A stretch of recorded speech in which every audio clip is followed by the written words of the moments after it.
In the beautiful town of Cana in Galilee, a joyful celebration was underway. Laughter and music filled the air as family and friends gathered for a wonderful wedding feast.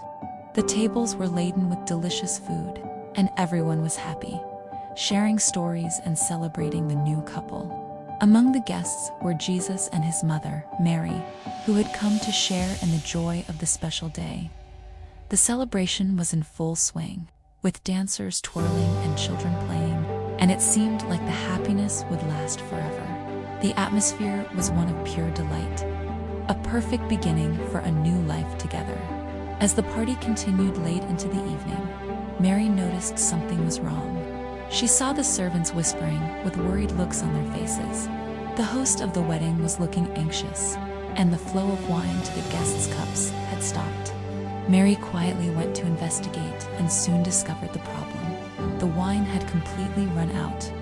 This was a major issue for a wedding feast, a source of great embarrassment for the host family. With deep concern in her eyes, she approached her son. She leaned in and whispered, "They have no more wine."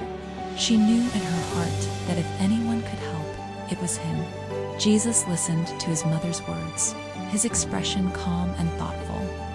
He looked at her and then at the worried servants, understanding the weight of the situation. After a moment, he turned to the servants standing nearby, who were unsure of what to do. He gave them a simple yet strange instruction. "Fill the jars with water," he said, pointing to 6 large stone water jars standing against the wall. These weren't small jugs, they were massive, each one capable of holding 20 to 30 gallons, and were normally used for ceremonial washing.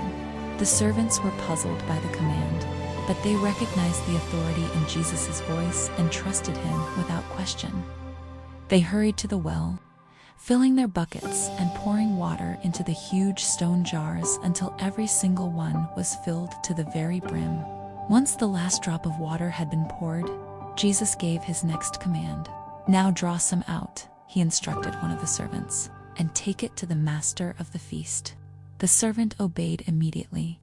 He dipped a ladle into one of the giant stone jars, the same one he had just filled with plain water moments before. As he lifted the ladle, he gasped in astonishment. The clear water he had poured in was now a deep, rich red. A wonderful aroma, like that of the finest aged wine, rose from the ladle. A miracle had happened right before his eyes. The water had been transformed into wine. The servant, still in disbelief, carefully